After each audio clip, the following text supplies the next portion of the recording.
how do you explain when things don't go as we assume? Or better, how do you explain when others are able to achieve things that seem to defy all of the assumptions? For example, why is Apple so innovative? Year after year after year after year, they're more innovative than all their competition. And yet, they're just a computer company. They're just like everyone else. They have the same access to the same talent, the same agencies, the same consultants, the same media. Then why is it that they seem to have something different? Why is it that Martin Luther King led the civil rights movement? He wasn't the only man who suffered in a pre-civil rights America, and he certainly wasn't the only great orator of the day. Why him? And why is it that the Wright brothers were able to figure out controlled powered manned flight when there were certainly other teams who were better qualified, better funded, and they didn't achieve powered manned flight, and the Wright brothers beat them to it? There's something else at play here.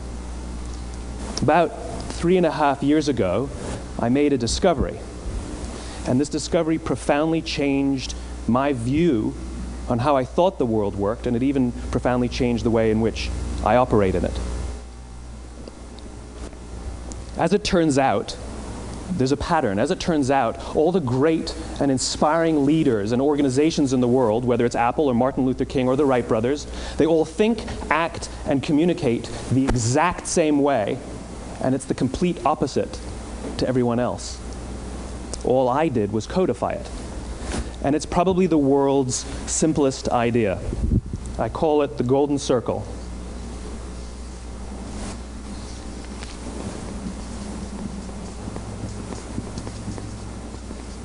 Why, how, what? This little idea explains why some organizations and some leaders are able to inspire where others aren't. Let me define the terms really quickly. Every single person, every single organization on the planet knows what they do 100%. Some know how they do it, whether you call it your differentiating value proposition or your proprietary process or your USP.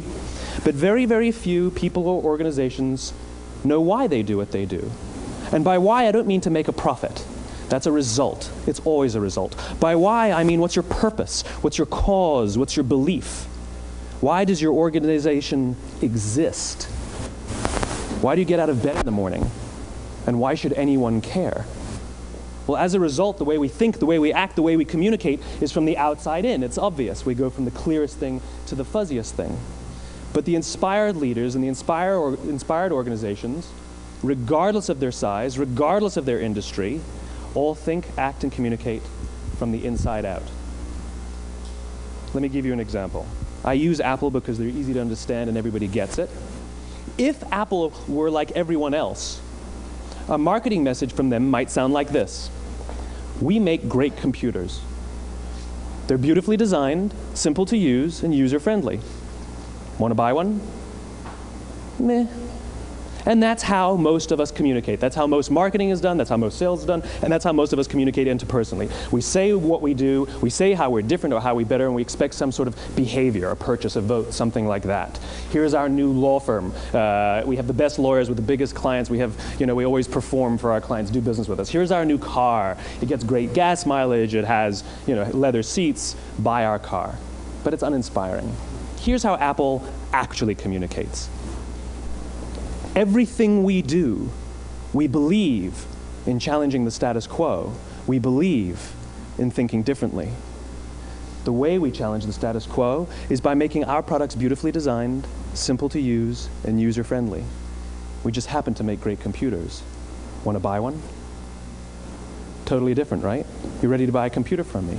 All I did was reverse the order of the information. What it proves to us is that people don't buy what you do, people buy why you do it. People don't buy what you do, they buy why you do it. This explains why every single person in this room is perfectly comfortable buying a computer from Apple. People buy what you do, they buy why you do it. The goal is not to do business with everybody who needs what you have. The goal is to do business with people who believe what you believe. Here's the best part. None of what I'm telling you is my opinion. It's all grounded in the tenets of biology, not psychology, biology. If you look at a cross-section of the human brain, looking from the top down, what you see is the human brain is actually broken into 3 major components that correlate perfectly with the golden circle. Our newest brain, our Homo sapien brain, our neocortex, corresponds with the what level. The neocortex is responsible for all of our rational and analytical thought and language. The middle 2 sections make up our limbic brains, and our limbic brains are responsible for all of our feelings, like trust and loyalty. It's also responsible for all human behavior, all decision-making, and it has no capacity for language. In other words, when we communicate from the outside in, yes, people can understand vast amounts of complicated information like features and benefits and facts and figures. It just doesn't drive behavior. When we communicate from the inside out, we're talking directly to the part of the brain that controls behavior, and then we allow people to rationalize it with the tangible things we say and do. This is where gut decisions come from. You know, sometimes you can give somebody all the facts and your figures, and they say, I know what all the facts and details say, but it just doesn't feel right. Why would we use that verb? It doesn't feel right. Because the part of the brain that controls decision-making doesn't control language. And the best we can muster up is, I don't know, it just doesn't feel right. Or sometimes you say you're leading with your heart or you're leading with your soul. Well, I hate to break it to you, those aren't other body parts controlling your behavior. It's all happening here in your limbic brain, the part of the brain that controls decision-making and not language. But if you don't know why you do what you do, and people respond to why you do what you do, then how will you ever get people to vote for you or buy something from you, or more importantly, be loyal and want to be a part of what it is that you do? Again, the goal is not just to sell people who need what you have. The goal is to sell to people who believe what you believe. The goal is not just to hire people who need a job. It's to hire people who believe what you believe. I always say that, you know, there's, if you hire people just because they can do a job, they'll work for your money. But if you hire people who believe what you believe, they work for you with blood and sweat and tears. And nowhere else is there a better example of this than with the Wright brothers. Most people don't know about Samuel Pierpont Langley. And back in the early 20th century, the pursuit of powered man flight was like the dot-com of the day. Everybody was trying it. And Samuel Pierpont Langley had what we assume to be the recipe for success. I mean, even now, you ask people, why did your product or why did your company fail? And people always give you the same permutation of the same 3 things. Undercapitalized, the wrong people, bad market conditions. It's always the same 3 things. So let's explore that. Samuel Pierpont Langley was given $50,000 by the War Department to figure out this flying machine. Money was no problem. He held a seat at Harvard and worked at the Smithsonian and was extremely well connected. He knew all the big minds of the day. He hired the best minds money could find, and the market conditions were fantastic. The New York Times followed him around everywhere, and everyone was rooting for Langley. And how come we've never heard of Samuel Pierpont Langley? A few hundred miles away in Dayton, Ohio, Orville and Wilbur Wright. They had none of what we consider to be the recipe for success. They had no money. They paid for their dream with the proceeds from their bicycle shop. Not a single person on the Wright brothers' team had a college education, not even Orville or Wilbur.